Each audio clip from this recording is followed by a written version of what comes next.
Namaste. Moon signify mind, and the whole problem is the mind. In the Jyotish or in Vedic astrology also, everything is being evaluated based on the moon.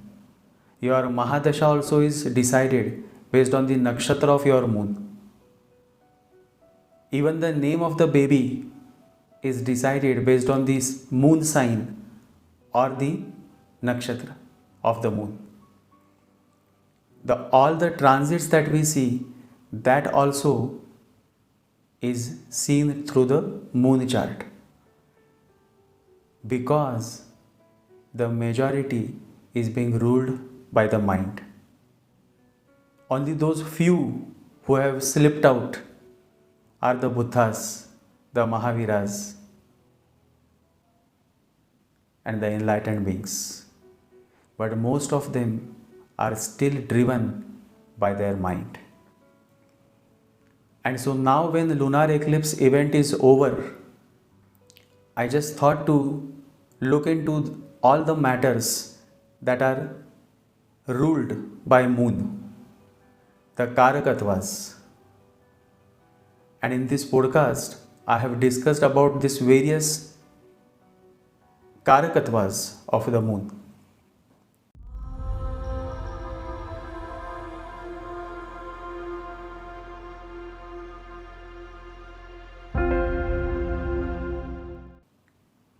So whatever moon signify, those matters are likely to be impacted after this lunar eclipse is over. But at the same time, I have also shared a beautiful story that help you realize, or rather find answer to the question that why I am not able to progress on the path in spite of doing so much of meditation or so much of chanting. It's a very, very deep question. Many people have this question that why I am not able to progress in spite of doing so many things. The answer you will find through this story. So do listen to the story as well. And so let's begin.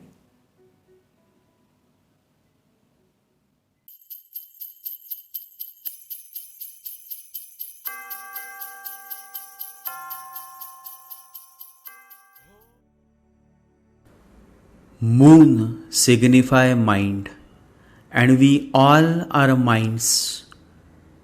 When you communicate with each other, it is your mind that communicates. When you laugh, when you cry, when you are angry, when you are jealous, when you are lustful, when you are sexual, it is the mind. The mind rules over you, and as well as it rules over the whole human world. And so the very first point to note is that mind signifies the general public. If you are a social figure or a public figure, or if you have to deal with lots of people at work, then the post-lunar eclipse impact can lead you to some sudden challenges and troubles. So you need to be aware and keep yourself mentally prepared. React less and respond more. When you seek fame, when you want to become famous, it is necessary that your moon has a certain contact with the 7th house, 7th house lord, 3rd house lord, or 11th house lord. This is because 3rd, 7th and 11th house are directly connected with communication, partnership and networking. Additionally, since these three houses are also connected with intellectualism, skill and talent, they become crucial when it comes to attaining fame or popularity. Moon signify home, mother and all kind of conveyances such as car or bike. And so the lunar eclipse can impact the overall domestic environment as well as can also cause certain mental stress to your mother, or you may get certain stress from your mother. Some may even experience troubles in their car or bike. Psychological issues, mental anxiety, depression, or frustration is common after the lunar eclipse occurs, since eclipse afflicted moon leads to such mental issues. If you already have challenging moon conjunction or placement in your chart, then you may become more sensitive and more reactive after the lunar eclipse event. Always remember, the more you react, the more you become a victim in the hands of your enemy. On the social forum, people comment based on their level of understanding. You don't have to react. You can simply block them. Once you block somebody on social forum, he or she is totally dead for you. And then you don't have to worry much. But never ever react to any person on social media. Psychological issues are triggered due to emotional upheavals. I remember a young man's case. He was in love with a woman, and their relationship lasted for 3 years. And then one fine day, she left him. And the man till date is on pills. He need to take a pill every night, else he cannot sleep. He went through such a difficult emotional setback that it led him to many psychological issues. Emotions come under the domain of moon, and so after this lunar eclipse of 25th March, it is likely that some of you may go through certain difficult emotional sagas. Moon signifies change and fluctuations in life, and so this lunar eclipse will definitely bring a certain change in your life. This change could be in your overall mindset and can lead to a change in your perspective towards certain matters of your life. As well as this change can also mark a significant relocation or change of residence for many of you.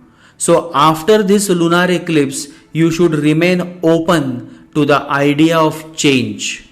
Remember, life is constant change. One who remains open to change grows in life, progresses in life. A human body contains water and moon rules over the water. That is why you see high tide and low tide based on the phases of the moon.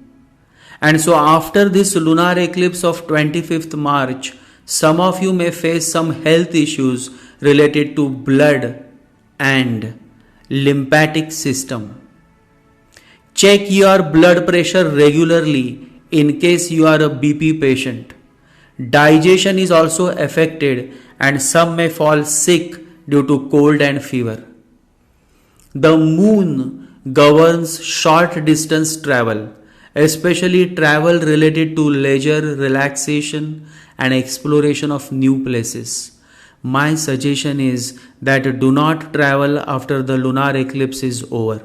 Wait until 5th April and then you can plan a good vacation with your family. It is always good to go on a vacation when the planetary aspects are more positive and favorable. The moon represents feminine energy, and so take good care of females in your family, as the post-lunar eclipse impact can cause some difficulties to women in your family. So the whole intention of this sharing was to alert you about matters that can be impacted after the lunar eclipse event is over on 25th March. The best remedy is to chant the Ganesha mantra every morning and evening. Om Gam Ganapataye Namaha. Om Gam Ganapataye Namaha. Om Gam Ganapataye Namaha. So that you are able to keep your mind in good shape and thereby protect yourself from any mental troubles. Remember, a balanced mind is your best shield against life's storms. As I have mentioned in my previous 2 podcasts on lunar eclipse, that if you are making efforts towards your spiritual growth, then this lunar eclipse cannot cause harm to you. However, if there is absolutely no spiritual touch in your life, then it is but natural that you will suffer mentally and you may also face many miseries post-lunar eclipse event. So, it all depends on you. The only person who can truly change you is you. When you come to the point of surrender, you start changing for good. You may not be able to surrender totally, but with one step at a time, slowly, you will become capable of living your life in total surrender. As Bhagwan Raman Maharshi says, partial surrender is always good to start with, because with time you evolve and then you are able to surrender in totality.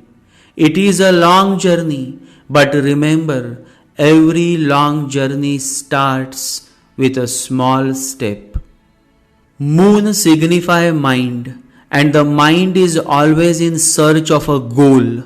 Mind is goal oriented, and unless and until you drop all your goals, you cannot attain the beyond. You cannot attain the ultimate truth, the divine truth. And to help you all understand the significance of this message, I will share with you all an ancient story. A man was very much interested in self-knowledge, in self-realization. His whole search had been to find a master who could teach him meditation. He went from one master to another master, but nothing was happening. Years went by. He was tired, exhausted. Then someone told him, if you really want to find a master, you will have to go to the Himalayas. He lives in some unknown parts of the Himalayas. You will have to search for him. One thing is certain, he is there. Nobody knows exactly where, because whenever somebody comes to know of him, he moves from that place and goes even deeper into the Himalayan ranges. The man was getting old, but he gathered courage. For 2 years he had to work to earn money for the journey. Then he made the journey. It is an old story. He had to ride on camels and horses and then go on foot. And then he reached the Himalayas. People said, yes, we have heard about that old man. Very ancient he is. One cannot say how old, maybe 300 years old or even 500 years old. Nobody knows. He lives somewhere, but the location cannot be given to you. Nobody is aware of where exactly you will find him, but he is there. If you search hard, you are bound to find him. The man searched and searched and searched. For 2 years he was roaming in the Himalayas, tired, exhausted, dead exhausted, living only on wild fruits, leaves and grass. He had lost much weight, but he was intent that he had to find this man. Even if it took his life, it would be worth it. And can you imagine? One day he saw a small hut, a grass hut. He was so tired that he was not even able to walk. So he crawled. He reached the hut. There was no door. He looked in. There was nobody inside. And not only was there nobody inside, but there was every sign that for years there had been nobody inside. You can think what would have happened to that man. He fell on the ground. Out of sheer tiredness, he said, "I give up." He was lying there under the sun in the cool breeze of the Himalayas. And for the first time, he started feeling so blissful. He had never tasted such a bliss. Suddenly, he started feeling full of light. Suddenly, all thoughts disappeared. Suddenly, he was transported, and for no reason at all, because he had not done anything. And then he became aware that somebody was leaning over him. He opened his eyes. A very, very ancient man was there. And the old man, smiling, said, "So you have come. Have you something to ask me?" And the man said, "No." And the old man laughed, a great belly laugh which was echoed by the valleys. And he said, "So now you know what meditation is." And the man said, "Yes." What had happened? That assertion which came from his deepest core of being, "I give up." In that very giving up, all goal-oriented mind efforts and endures disappeared. "I give up." In that very moment, he was no more the same person, and bliss showered on him. He was silent, he was a nobody, and he touched the ultimate stratum of non-being. Then he knew what meditation is. Meditation is a non-goal oriented state of mind. Remember, you can enter the abode of God only when you have dropped all the goals and agendas. This man, the moment he dropped his goal of seeking the Master, the moment he says, "I give up," the moment he says he has no questions to ask, he has arrived. He is back home to his root source consciousness. The whole journey of life is to come back home to our roots, to our source consciousness. Next month, in the month of May, my new book titled "Come Back Home" is coming, and I will be very happy to share with you all the contents of this wonderful book once it is published. Remember, Ketu is great because Ketu has absolutely no agenda, no goals, totally headless, and that's what Saint Kabir loves. Saint Kabir says, if you want to become my disciple, first you have to cut your head. Meaning, first you have to drop all your logic and intellectualism. Only then my doors are open for you. Only then God is reachable. Only then love is possible. Jai Sri Ganesha, Jai Guru.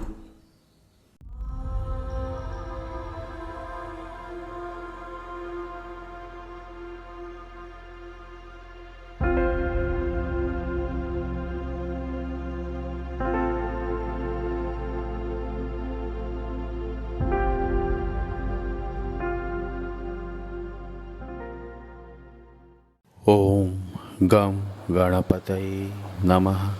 Om Gam Ganapataye Namaha. Om Gam Ganapataye Namaha.